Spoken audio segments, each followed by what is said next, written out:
Okay, it's What's Next with Sarah, and today I'm here with Elena Rayo.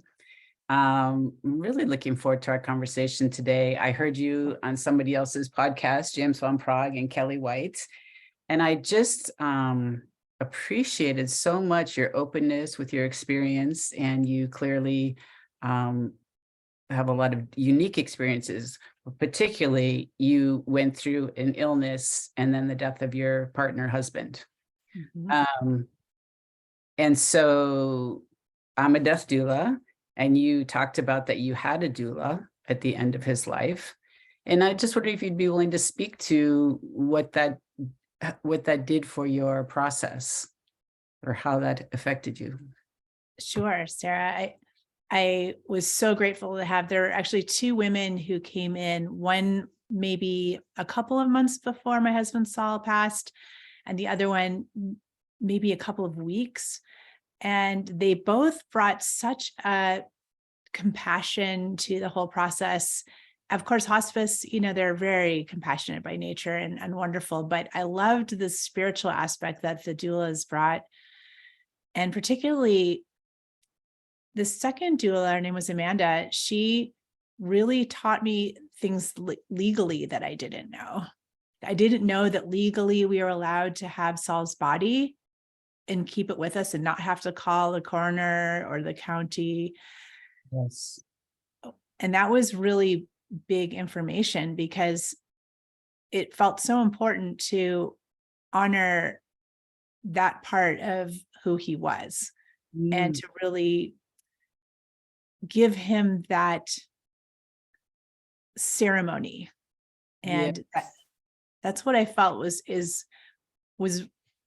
not, I'm sure, part of the training normally for hospice to have the after the death experience. And then how do you navigate all of a sudden the person that you loved is no longer in that body, and yet you have a body to work with in a way that's part of the grieving process. And I had seen a movie called In the Parlor a few years back. It was shown at our local theater, and that also was eye-opening. Just even that concept, first of all, that you could have these kind of different honorings. And of course, it's by, I guess, by state, maybe how the regulations are, but having the information that the doulas could provide for me, like, yes, you're allowed to do this, you have this, the body with you, putting it on dry ice. And she walked us through the process, how to do that, like literally the nuts and bolts of it, Yeah. which, you don't, that's the kind of thing you don't know otherwise, you don't know how to get the dry ice and how to change it out and make sure that, the whole experience is safe and sanctified.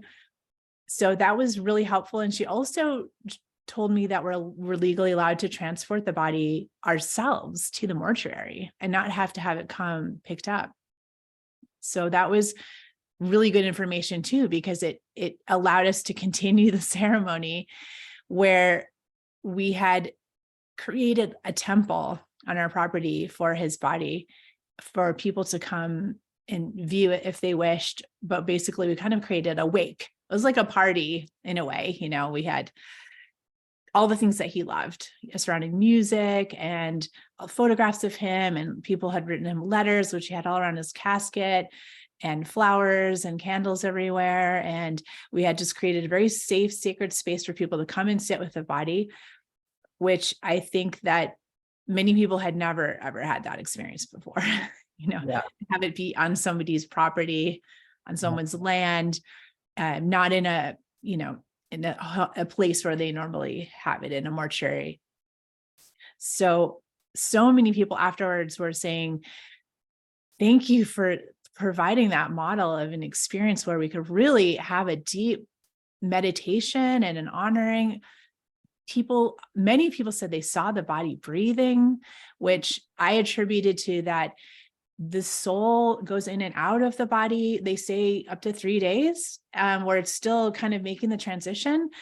And that in itself is how wonderful for the soul to be able to have a more gentle passing instead of just, the body just becomes basically this thing that you have to get rid of now, and it's just unceremoniously taken away and just dealt with, and it's out of sight, out of mind.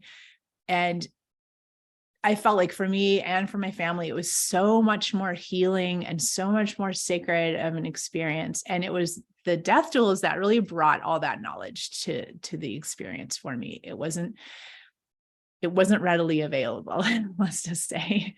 And So it's absolutely beautiful the way you talk about it. I heard you talk about the story that you laid him out in his truck bed full of flowers, which is just so beautiful and moving.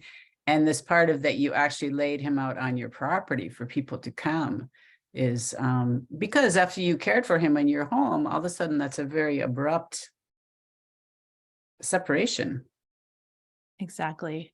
And so that ceremony, I can imagine how healing that would be.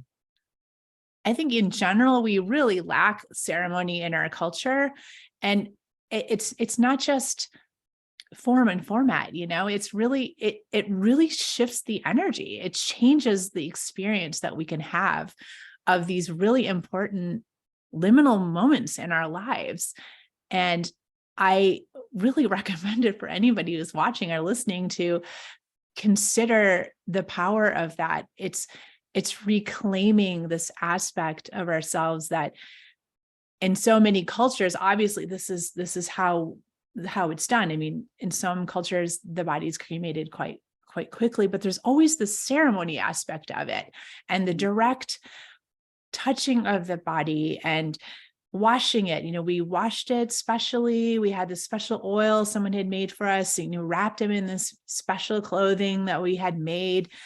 And all of that just felt so deeply honoring. And it felt like it was a way to begin to process his dying in a way that would not have been possible if we had called and they had come and the body was gone within an hour or something like that. Yes. He crossed over around midnight, and I spent the night in our bedroom. He was in the hospital bed and we had laid him all out and washed him. And I spent the night in the bedroom with him and even that was something I will always carry with me, that tender time that I had with him. So beautiful. Well, so I'm so grateful to you and the work that you do. Oh, I know. And it's that point where, I mean, that's such an interesting moment where they are mostly out of the body, but they're still hovering in there. And that you were able to spend the night is just absolutely beautiful. Yeah, really, really nice. Wow. Yeah. And I can't help it. So was Saul a religious guy, spiritual guy? I would say he always said music was his religion, that he felt like it was the most direct way into the soul and into the heart. Mm-hmm. So he was raised Catholic, but it was definitely not part of his worldview to be any kind of organized religion. Yeah. And his family is similar. They had been raised in a certain religion, but they didn't feel any attachment to a particular way that religion handled things. Yeah. Yeah. And I do think that we have really lost, it used to be that people died at home and we were kind of used to being around the body, and as it declined and then as it passed over. And then, like you say, now it's this urgent rush to call the ambulance to get the body gone, have somebody else take care of it. And we really do, that's very violent in a way. It's a very abrupt change. Yeah. Exactly. And I'm sure you've had people talk about that experience. And it was something that quite a few people mentioned to me also. They're like, wow, now seeing how it could have been different. I'm so saddened that I didn't have that time with my loved one before. It was just all over. Yeah. And the next time you see that body if you do, manipulated in some way. It's been embalmed or, put in some kind of fashion that you had nothing to do with that. Right. And I couldn't help but notice, a really very dear close friend of mine who's a native, Ojibwe, his funeral he was laid out on the reservation in the gymnasium, and people were encouraged to bring food and to share, and the body is laid out all night. for people to come and go and to meet and to tell stories, or just sit with the body, whatever you want to do. And that was just an amazing experience for me, which I had never experienced before. And then there was a medicine man who came from Canada, and he really, very few people understood the language, but he was up next to the body giving directions. I just, none of us understood it. It was very intimate, but I could see that he was saying, like, take a right, go here, take a left. And when you were talking about the Tibetan Book of the Dead and the directions that it gave with Saul, I couldn't help but notice those similarities. And I just wonder how many cultures have something similar to this that we just don't even, know about. Yeah, I agree, Sarah. I think it's in a way lost knowledge to us. And I do feel like it's part of the disempowering in so many ways of the aspects of our culture that we're not privy to that knowledge and to that assistance that we can give to our loved ones. And I felt like the fact alone that my experience completely mirrored what was in this ancient text was, yes. I really didn't know what to expect. I just felt like I wanted to do this. It was my intuition. I'd heard about that book for years, but the fact that it turned out the way that it did, where it was confirmed on so many levels, like that was actually an accurate process and very helpful for Saul's soul. And that is also something that I think, whether it's that book or as you're speaking to a different tradition, that individuals can, and maybe this is part of what the death doulas can do for our culture, is to provide options. Here's maybe some ideas, different depending on people's backgrounds or beliefs. They could have something to also feel like they're helping, assisting in this process, rather than you're just left bereft and without some interaction. Yeah. And I do really feel strongly that part of the reason that Saul comes and talks to me and visits me so much, not only that we're, soulmates and so close in life, but that I helped his soul to do this crossing, built a bridge between us. Yeah, that's so beautiful. So we should backtrack because I just jumped in with that. But how did you come to that Tibetan Book of the Dead? Did you just find that on your own? Did somebody suggest that to you? It was a very good friend a long time ago had told me about it. And we had done it for an animal, a pet that we had. And that was the first time I heard about it. And he was reading the passages and I thought, wow, that's so beautiful. So it just stuck with me. That was, 25 years later. And so I had a copy of it, the book, on my shelf, but I never really looked at it because when you open it up, you read it, it's just kind of like you said, it's like directions. And it's not like light reading or anything. It doesn't seem to have, it's just very, very specific, very methodical. So I really hadn't even opened it or read it until maybe right when I knew Saul was about to pass. Then I thought, I need to get this book out and start looking. And it was perfect timing because you actually start to do the readings just before the passing. And even in the book, it gives, and I'm sure you know this as a death doula, it gives the stages of dying. It describes the 7 stages of dying. And essentially, it's something also in the medical Qi Gong that I teach.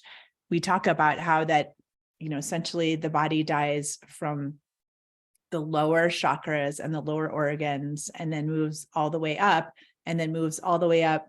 And then finally, the soul leaves out the crown of the head. And what happens is, as the organs are shutting down, the senses are also shutting down. And it described that so exactly, and was completely in alignment with, which is a Chinese system, the medical Qigong. I was like, wow, that's amazing that this system, ancient system, and that ancient system are completely in agreement. And so I feel like you're right, that it feels like there is this actual ancient knowledge that was widespread in many cultures, and it was just known. It's something that we just knew. And now we don't know that. We're not so privy to it, but fortunately there are still these texts and it's available. We just, maybe it's part of our path to help to share that knowledge. Yeah. So, because it's not light reading. No, definitely not. So was Saul at all conscious when you began reading it to him?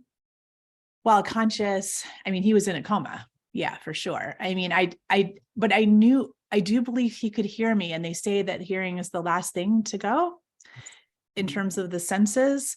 And maybe that's your experience also, Sarah. But I knew that he was hearing me because of the way that his breath would, when I would read a certain passage and I would come to the end, he would just do this, like, I could tell that he was hearing me, even though he was in a coma. Isn't that beautiful? Yeah, it was really beautiful. I always tell people about the hearing being the last to go, because sometimes people are so stuck or traumatized, or they just don't know what to do. And there's a lot of really nice stories. When my mother was in a coma, the Quakers would come and sing to her. And that was just beautiful. I mean, the what music can do for people, or you can talk to somebody even if you aren't sure they can hear you. They probably can. And breath, of course, at the very end tells you a lot of what's being received or not, or communicated. Yeah. Wow. That's incredible. So you already had that energy work background. Yes, I had started studying the medical Qi Gong, which I didn't even know what it was when I started it, but I'd had a dream. I was in a place in my life where I was transitioning out of one kind of work, and I felt like I was being called to do something else, and I didn't know what it was. So I would ask every night for a dream. Can you please show me what this is? Because I'm clueless here. What am I supposed to be doing next? And finally, on the third night, I had this dream where I was in an office, and Saul was actually at the front desk. He had his feet up on the desk, and he was laughing and joking, and there were people in the waiting room. And I was standing in the doorway of an office, and behind me, there was a massage table, and I was dressed all in white. And I came over to the desk, and I looked down at the desk, and there were all of the forms, the consent forms that people were signing.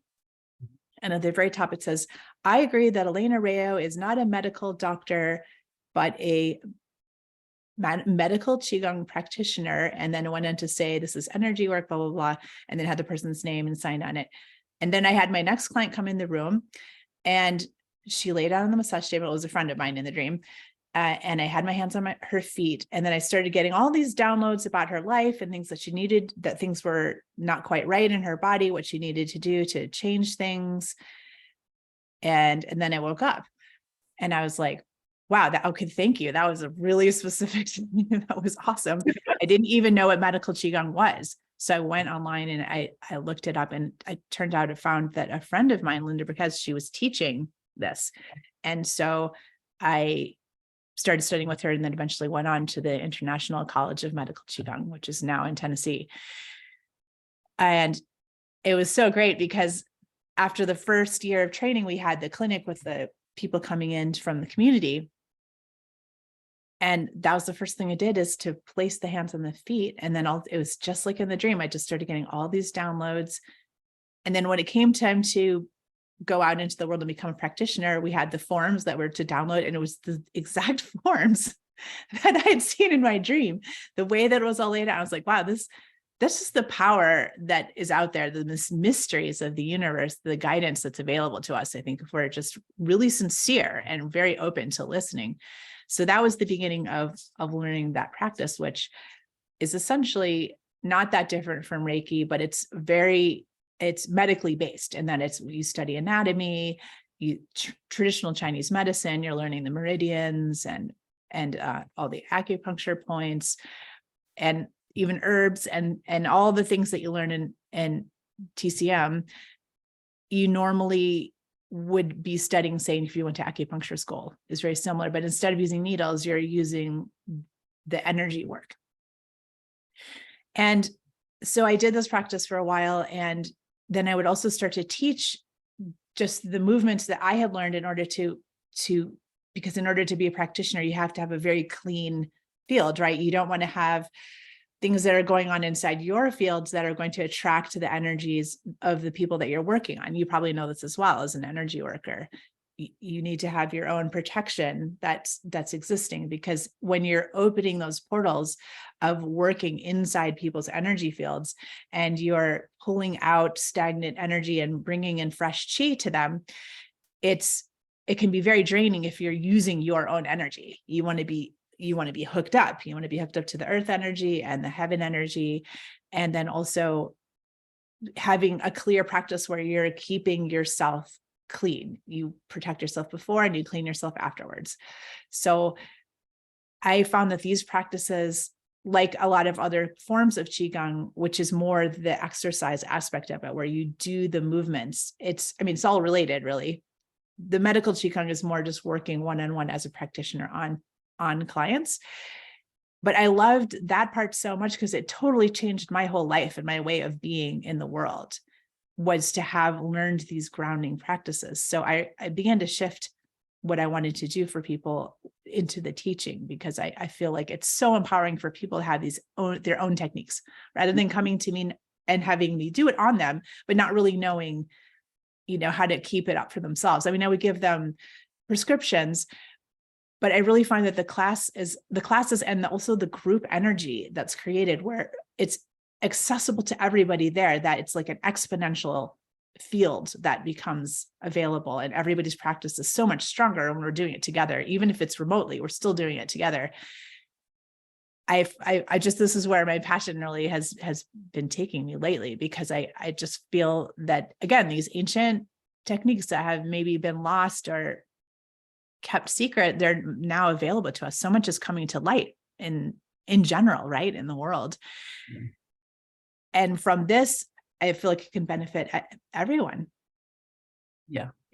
Including, especially I think in your line of work, because when you're dealing with those, it's a very intense time, right? It's one of, if not the most intense, birth and death, right? Really the most two intense moments of an individual and the family's lifetimes.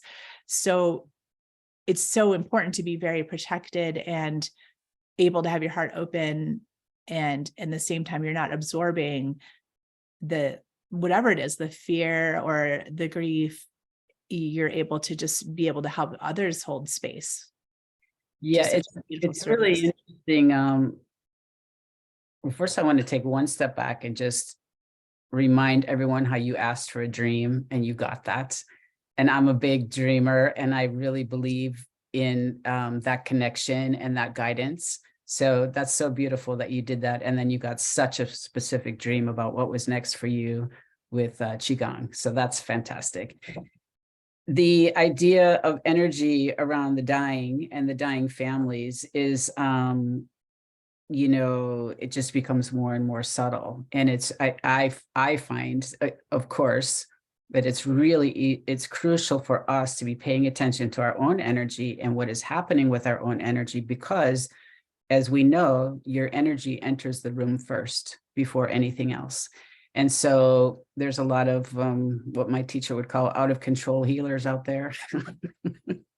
And they just sort of walk into a room with what they have, and they're not necessarily listening to what's actually in the room and what's happening in the room, whether it's with the person who's actually passing or whether it's with family members or whatever is happening. So that is my particular interest in the doula work. Actually, there's people who have different interests in what they do. The energetic work is my personal interest. And right, keeping ourselves energetically fit is essential, because we see everything through our own lens, right? And if we're not clearing our own space, we're seeing and interacting with everybody around us through our own lens and not necessarily seeing what's actually right there. That's so interesting. Is it okay to ask a little more about that? Like where are your interests, what you've discovered in your attention towards the energetics of this process? Well, yeah, I mean, for me, I come at it from a place of, we call it having a psychic boundaries. And, perhaps, well, I'll give you an example. I was, so I do most of my work at a place called Shalom Home, which is, it's a hospice care.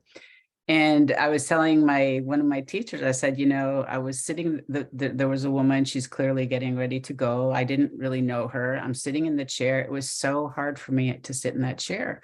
I pulled out my phone. I said, no, put your phone away. Just sit here, breathe, just be here with her.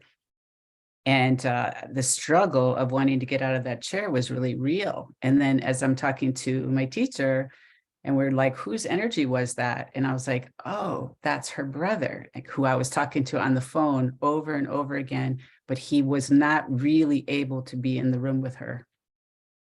And so that was him, it was like his energy that I was responding to, of like, get me out of here. I don't want to sit here. But as I did work my way through it, and come to that, because there's all these energies that are just in the room, and it's really important for us to begin to parse out whose energy is that, because otherwise your immediate thing is to just think that's them, or that's me, or I want to avoid this, or I don't want to be here with this.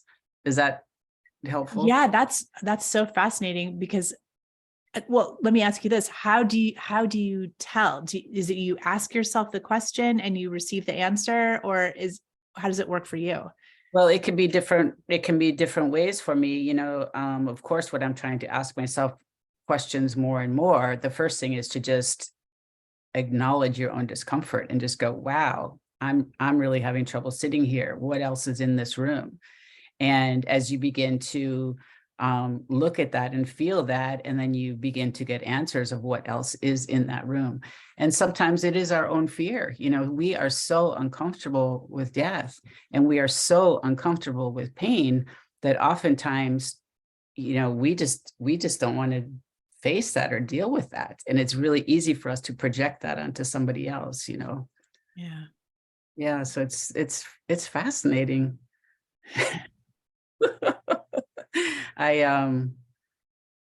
People, anybody who's in a hospital, especially people who are in hospice, the veils are so thin, and they just feel if you bring anxiety into that room, people feel it. If you bring fear into that room, they feel it. It's really important to, what I tell people is, say hello to your anxiety. Like, acknowledge it. And as you say hello to it, it won't be like the driving thing in the room. You're just like, okay, wow, I feel anxious. Say hello to that anxiety. Let's put it over here, give it a grounding cord. If I feel fear, if I feel like, oh my God, they're in pain, they know if they're in pain, like they don't need us adding to that. Mm-hmm. Yeah. We have so much of physical pain. I know you talked about Saul at the end being in a lot of physical pain, and it is hard for us to be with people who are in physical pain, but it doesn't help to try and just sort of like override that, or to take it away from them, because we really can't, right? I mean, there's some medications that can help, but to just keep saying, oh, are you in a pain? Are you in a pain? Are you in pain? It's like, yeah, they're in pain. Like, I don't mean to be laughing, but it's sometimes that can be more annoying than the actual physical pain. Right. And calling attention to it constantly instead of right. What else can we do to shift the energy for the person? That's that calling attention. That's really important, because in fact, when you are in deep pain, it actually does sort of flow. If you really look at it, it's usually not constant. There's usually like moments where it's worse or better or less. And if you're constantly calling attention to it, the person can miss those moments where they actually have a second of like laughter or feeling good, or a ease of some sort. That's a good way to say that, I think. Yeah. It's interesting too, being like yourself, being an energy healer and being with some, when your partner is experiencing a death with a lot of physical pain, because, you know, it's in the end, the question becomes, well, what is healing here? You know, it's not that we're never going to get sick or we're never going to die, because we all are. And so it becomes, you know, like you say, the healing of the spirit, or how you made that bridge, how you're able to make that bridge with Saul that you're still working on, or, you know, what is the actual healing, you know? And sometimes that's unknown. Sometimes we don't know what that is. Yeah, it's so true. It's really another example where having things like music, I feel, are, I would say maybe not for everybody. There's probably some people that maybe that would be not the right thing for them. But in general, I found that things like sound that can really help to transport people, as music does. Mm. And also just having the intention, when I was working with Saul's sister and his daughter, when that was our team towards the end, that we did do a lot of chanting and singing around his bed. And I could feel the just the relief, like, you know, the lines of pain would just kind of soften during those moments, because he was able to be transported out of the physical for Yeah. that. Yes. And the comfort of of your human voice, right? I mean, that Yeah. is very comforting. You know, I was talking to some sisters the other day, and their mother's getting ready to go. And she said, well, my mother was so crabby. And I was telling her about the, you know, guy coming to fix the electric or whatever. And I said, I'm like, you know, her attention is turning elsewhere. You're like, maybe you can just sit and knit. You know, you don't have to just sit there and chatter away. You know, just your presence sometimes it is enough for a person, if you can be fully present, or as present as you can be. Yeah. Yes, I think that's so true, that it's so uncomfortable for us to a lot of times be that present, especially in such a difficult situation. But what a great reminder that I'm sure you can offer to people to do that, and a gift for the person as Yeah. well, like to not waste those moments, because they are precious moments. Yes. And so I find so much of that is just fear. And I mean, you know, you did talk about Saul's fear. You must have had some of your own fear. I It's hard to articulate sometimes what it is, right? The emotion. I think what it is just towards the end, I just was really in such a state of wanting to constantly be praying for his release, because I did want him to be out of pain. Yes. And I felt like the more I could be in that really humble state of asking for guidance in every moment, and Mm. always continuing to choose the moment of light and love, and focusing on that, was really helpful, because I didn't focus so much on myself and what was going on in Right. here, because I knew I was going to come to that, but that I wasn't making it about me, Mhm. you know. Yeah. And the Qi Gong training was really helpful for that too, because it's so much about, as you mentioned, the grounding, the being able to drop roots through, and just almost feel like it's not, it's almost like beyond an emotional state. It's almost like I just was coming to a place of holding the space and holding the energy, and breathing in and breathing out. Yeah. And everything else kind of was melting away, especially in there when I was with him in there. There were times when I would step away to go walk the dogs, and I would just be totally breaking down, Of course. because it's so much, you know, and so intense. And you need to release all that, that holding and that being present. Yeah. Yeah. And you're losing your love. I mean, Yeah. I mean, that's real, right? I mean, you don't want them to be in pain, and you're going to miss them, and how are you going to live without them? And all of that is big. Yeah. A lot of ideas around about, you know, these great deaths. And I don't know how great a death can be. I mean, we don't have to. I hope that people can really allow themselves to feel all those different feelings. Sometimes I think to myself, wow, it just must be really hard to think of leaving your child or leaving even though we all die, so we all know that it's okay somewhere. We don't know what happens exactly, but we do Yeah, know we all do it. But the idea that you just maybe won't see this earth again or something, it must be very poignant at some level, that letting go. I don't know. Yeah. absolutely. I think that's must be why so many people go when they're alone, where they Yeah. wait till everyone leaves the room. And that's what happened with Saul is he waited until we were all asleep then and then he went. Yeah. Because I think it's such a personal and difficult moment for the soul to leave that that's why they choose to not have to have someone witness it necessarily. I mean, I know that happens too, but I've heard so many stories of people waiting till their people were gone.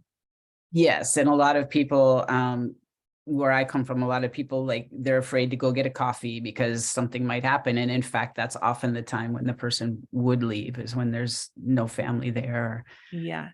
Yeah, And I think yeah, that's comforting for people to know actually too, so that it's not like they need to be there at that moment. In fact, it's maybe the most helpful for the soul that they can let go and say, okay, you choose your moment and I'm going to come in and out so that you can choose to leave if I'm gone or when I'm here. It's just, but not like feeling like, oh no, I need to witness that exact moment, or that's what my loved one would want me to be there for that exact moment. I just truly felt like it was would have been too hard for yeah, him. yeah, yeah. I believe that's true. And did you have any experience where, or did Saul have any experience where you felt like there were people coming to greet him from the Oh, other side? so many. He was having so many conversations. We actually started a little notebook of the things that he was saying out loud because some of them were so hilarious and just and clearly having conversations with people on the other side. Yeah. Isn't that That just beautiful how that happens? And that's something that gives me tremendous faith that there is something else, because it's so common that happens with people. They start seeing people, and sometimes at first they seem kind of scary. They don't know what it is, and as it gets closer, they become. This one woman I had, and she said, "Well, there's going to be a party," and I said, "Oh." And she said, "Do you like parties?" And I said, "Yeah, parties can be nice." And she said, "Well, what do you do at parties?" I said, "Well, sometimes there's dancing, sometimes there's cake." And she's like, "I haven't been to very many parties." And, it became very clear that somebody on the other side was throwing a party for her, and she was, kind of moving towards that. And that's really beautiful. wow, that is beautiful. So that's something, and that's an experience. This was my only experience. So I don't know what else to really compare to, but that is a common thing where people are going in and out, kind of Yes. coming. Yes. Especially the last kind of maybe 7 to 10 days. Yeah.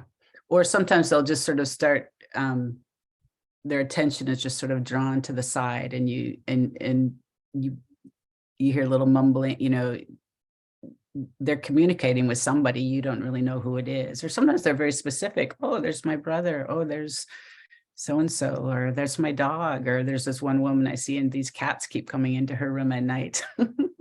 And yeah, it's there's something about it that's very real. And okay, this is a really good point, that your only experiences with Saul, and it is really, I guess this is good to bring it out into the open, because to me, I found this to just be the magical part of it. Yeah. Yeah, that was something that I don't know, for your listeners, how many people have gone through this or going through this.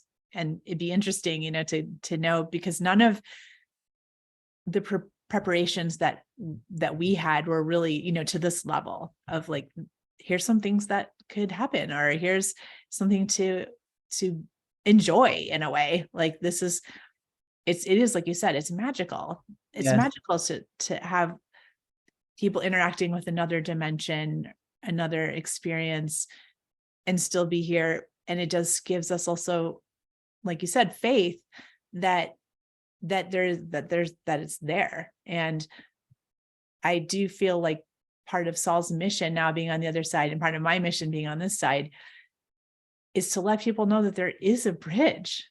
Yes. There is a bridge, that it's not just a here and gone thing. I can't explain it any other way. It's not something that I decided I was going to believe. It was something that happened, and it's continuing to be my experience. And Saul's continuing to share things with me that there's no way that I would know these things or think these things. That's how I know it's not just me having a voice in my head or whatever, Right. It's literally the things he's saying are so profound and so hopeful. And I don't know if it's just the nature of the times. Some people say like this is a time of where the vibration is changing and there's an ascension, and we're, I don't know, but I do feel it's kind of something like that though, where the bridge is getting stronger, or our ability to communicate. Maybe it was like this before. I mean, more in tribal cultures where you had maybe a much more intimate relationship with death and dying. And it was part of just the general knowledge from a small child that you would be part of this experience and not cut off from it. And you just naturally would have a greater relationship to the ancestors, and have that be part of the culture where you are talking to your ancestors and they're part of your experience. But the way Saul talks about it is like, our ability to be able to communicate with those on the other side is greater than it's ever been. And the reason why is because there are more people on this planet than there's ever been. And there's more people who are on the other side than there's ever been. So there is more energy available to them and to us for that bridge. And he said, it's going to be like where you get up in the morning and you have a cup of coffee, and your ancestors are going to come have a cup of coffee with you, and you're going to talk over things like about your day and what you're looking to do. And they're like, oh, we can help with this, or, from our side, we can help this. And they give advice. And I'm like, really? It's like, so this is totally possible. And what a way to transform life on this planet, if that's true. Yeah. That's To absolutely. have the access to that knowledge. Yeah. Yeah. And so for people who don't know, so that first night in the room with Saul, did you feel his spirit that night? Were you communicating, or? That's a really good question. I really didn't feel it until I felt like he crossed over the bridge, Okay. to where and I know it takes a different amount of time for people. Sometimes Right. it can take a year to cross the bridge. I mean, that's why I think there's a thing in place in a lot of cultures where you don't even try to contact your loved ones until a year has passed, because you are giving them that full amount of time to get over there. In his case, when, like I described at the crematorium, where I felt his soul cross over, and we saw the red light that was from that point where all of a sudden he was coming in strong. It's interesting, at the native ceremony, they said that you could cry and grieve as much as you wanted for 4 days, and then that was it. And because the person has a journey to do, and if you're crying too much, or it can hold them back because they don't want to leave you. I thought that was really interesting. So I could see that makes total sense, actually. Yeah. And so then you were in a deprivation tank. Is that the first time Saul came to you and started talking to you? It was the first time that I saw him that clearly and so deeply present, and where we could have this long and uninterrupted conversation. Yeah. Wow. And now he can come to you at any time, or is it still just in the deprivation tank? Oh no, I can totally tap into him and listen to him. And once in a while, even just in conversation, he'll like interject something and I'll say what he says out loud. And, sometimes it has no meaning to me, but it has a meaning for the other person. Interesting. So, but I feel like in general, we kind of have an agreement where, you know, he can pop in and out, but most of the time I have my life. And then I have this time with him, which I do generally once a week for 90 minutes. And we have that whole span of time together. I get to hear his insights, his downloads for me, and advice and things like that.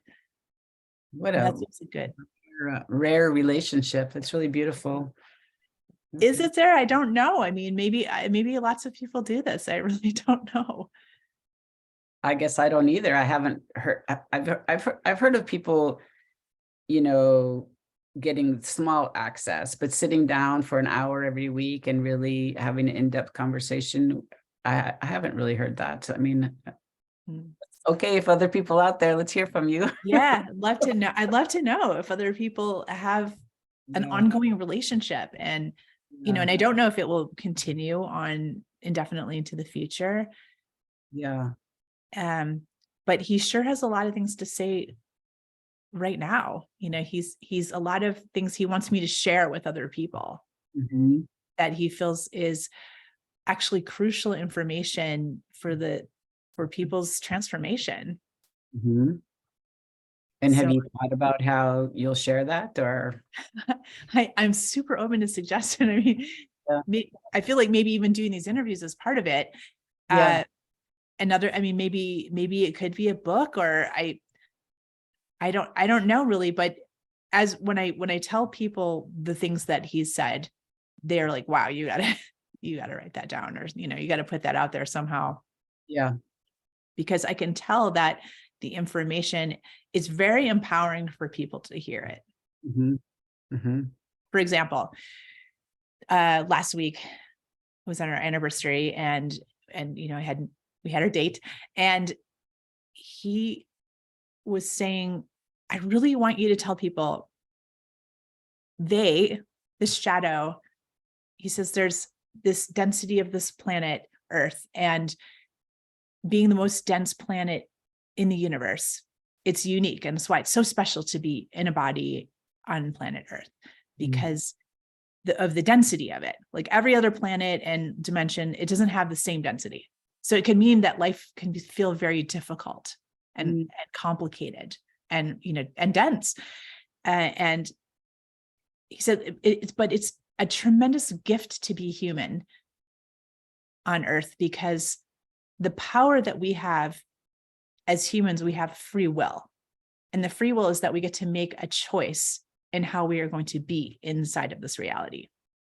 So he said the choice is, every moment of life, we are offered the choice of the light or the shadow. He said the shadow exists so that we can make this choice. Because I was specifically asking him, like, why is this so hard? Like, why does everything have to be so hard? He said, well, this is why. Because when you're faced with the shadow, you're always faced with this. And like literally every moment, you can choose the thought of, I'm choosing light and love, which is the same. Or I can choose the shadow, which he said is going to be more familiar and easier. And it's going to feel more comfortable in many times to choose that, to just choose that thought or that energy, or you were used to it, right? A lot of it's even unconscious, our thoughts. But he said, this is what happens when we are faced with, well, I could feel bummed out about this situation and self-pitying, or, you know, whatever. Oh, I lost my true love. And what am I going to do? How am I going to make a living? You know, it's like, he's my musical partner, you know? Yeah. Or I see it as, I'm so grateful to still be here. I obviously have something I'm supposed to do. I'm so grateful for the relationship that we have, you know, like that, like, but constantly. And he said, every time you choose that second thought with the light, the love, the gratitude, he said, there's an energy that's released in that process that ripples through the entire universe, and that it feeds the entire universe. And that's why we are so powerful to be able to do that we have the free will to make that choice, and that choice has a consequence for everybody.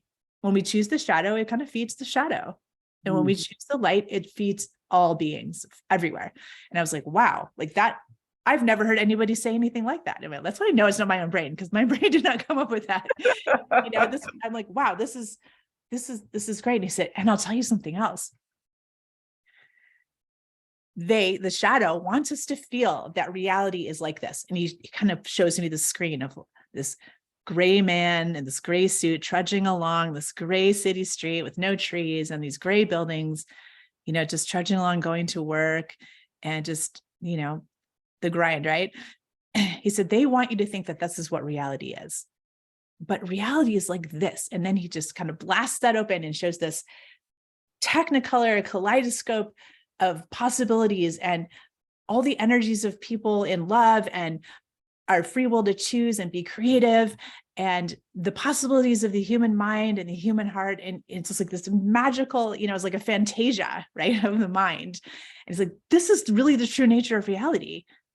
And when we can choose that and see it like that, it becomes more that way. And this is what we can do.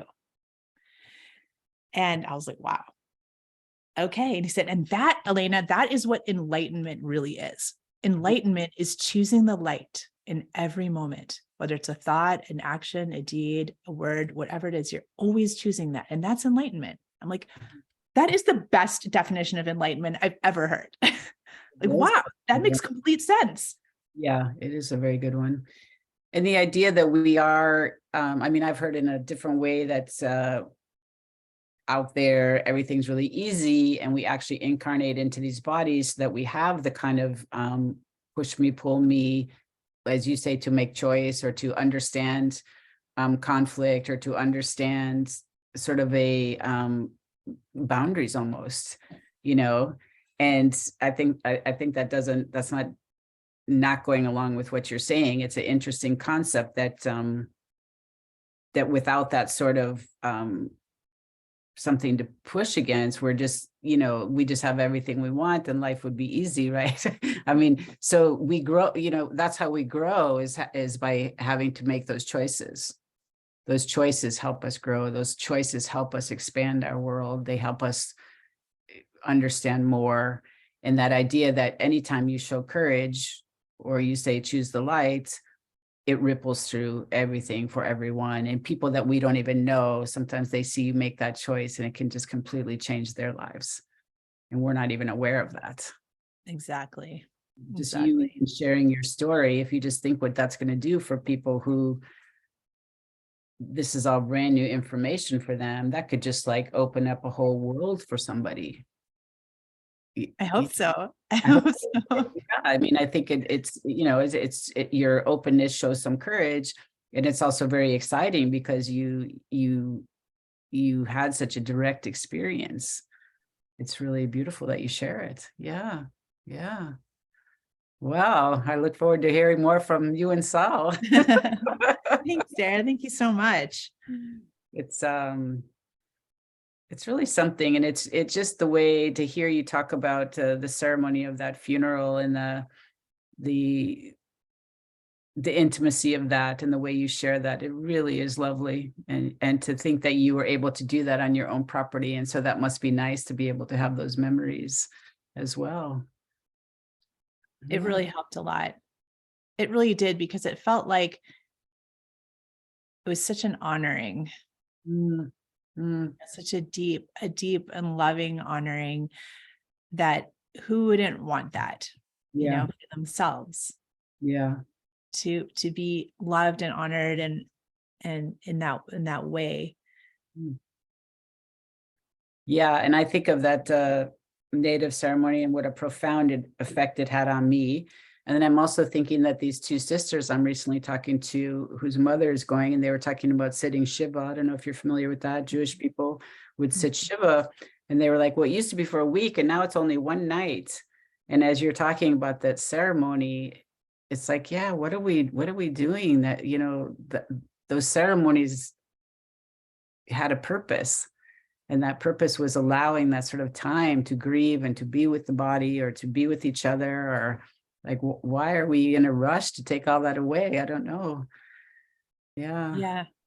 Well, I've long felt, even before all this experience, that Western cultures denial of death in a way, like where you can't even talk about it with people. There's like members of my family that it's morbid, it's like I'm like, it's not morbid. This is like reality.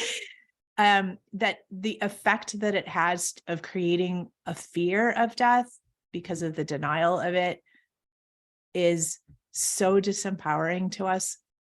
Because one of the things I really loved in my Qi Gong training was that we're meant to meditate on our own death every day.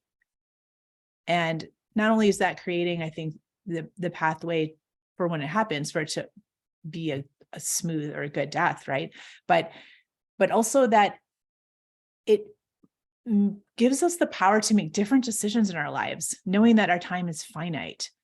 And it's not stretching and just out into the future indefinitely. And, we're always thinking out into the future. It's like, no, this is it. This is the chance that we have in this body anyway, to become the biggest, best people that we can, to live up to our full potential, because that's the effect that it has on me. When I think about that, the trivialities of things, they start to fall away, and you start to focus on what's really important, the people you love, what your life's passion is, and you're going to keep making choices in that direction. Yeah.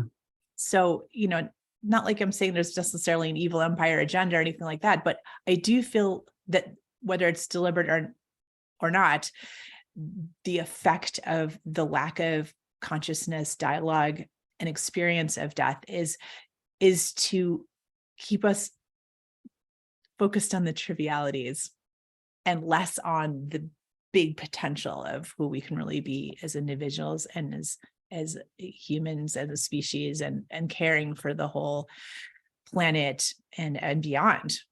Yeah, isn't that so something? I really admire what you're doing, because you're taking on this educational aspect and holding space for something that is so important, Sarah. So I'm We're all really going there. That's what I tell people. yeah. So why not talk about it and be somewhat prepared and not leave loved ones behind that those things weren't taken care of or weren't addressed, or the person's wishes weren't acknowledged or even known. And I really do feel like it's one of the most important things we can do for each other right now, is to have these kinds of conversations. I completely agree. So what would a daily meditation on your own death look like? What would that be? A couple minutes, or how do you do that? I mean, I guess it varies, but I mean, I think that the essential essence of it is just a really deep, for me anyway, is really just imagining it happening. Like, here I am. This is my last moment of life. I'm visualizing the spirit leaving out the crown of the head. I'm visualizing my spirit looking down at my body as it's leaving, and seeing my body, and just really, it's like incorporating that, because the first few times I did it, it really scared me. I actually got fear in myself, and I was like, wow, that's interesting. This is only it's an imagination meditation, but over time, it's just became more familiar, and I started to feel also in alignment with, what am I going to be thinking about or feeling in that moment? Like, what's going to be really of true importance to me in this moment as I'm leaving? And that has just had such a great effect to awaken me, I think, to the parts of myself that are beyond the mind. It's not about what our mind thinks we should be, or what society thinks we should be, or our families, or anything like that. It's such a pure relationship of myself with myself. And that's been my experience of it. I'm sure it would be different for everyone. And it could be just a minute or two, because sometimes that's all we can really stand, of that really pure concentration of literally imagining that moment. No, I love that. And I just think that's something we could offer people, that they could start experimenting with that. And Yeah. it'll be interesting to see what people see. Right. And I love that too, because it gives you that sense of that we are more than this body. When you're able to look down on your body, it shows you that we are more than this body, whatever that may be. Yeah. Exactly. Wow. Well, Elena, well, our time is going here, but I feel like I could talk to you for days and days and days. Right. Well, there's so much to talk about, Sarah. Thank you. You're I such a hope wonderful person and conversationalist, and you have so much so. knowledge. Yeah. You too. And I hope we can do another one on Qi Gong sometime in the energy work that you do. And I'm going to Love put your to. website up there. You do teach online classes Yes. and what is your group singing? You have some, what Oh, is I that? can, yeah, I can put that in as well. Yeah, I have a couple of different ones. I have actually keeping Saul's music alive because he's a wonderful songwriter. Okay. And so we have one band devoted just to keeping his music going. And then I have my own as well. So I'll just put this in there. Yeah, nice. And yeah, and it's the band itself is called that Saul's music is just called Rayo. That's our last name. And it's this it's a 7-piece band that's more world music. It's kind of an Afro-Cuban, Latin kind of knows all different kind of styles that he was really amazing at. And I will just say one more thing, if people are interested, if you want to go on YouTube and you can look up Saul Rayo. He's got lots of videos up there. Yeah, I'll put all those links when I post the video so that people can find Okay, it easily. And great. I would appreciate that, Sarah. It'd be great. And I know Saul would really appreciate that too, because oh, he still feels like he wants his music to get out there for people because it was, I yeah, bet. yeah. Yeah. Well, it's just such a gift to have found you and to be able to speak to you today. And I wish you all wonderful things going forward. And I really hope that we can keep in touch over time. Yeah. Reach out anytime, Sarah. Thank you so much. I'm Thank really you. grateful to you for your work. Thank you. Thank you so much.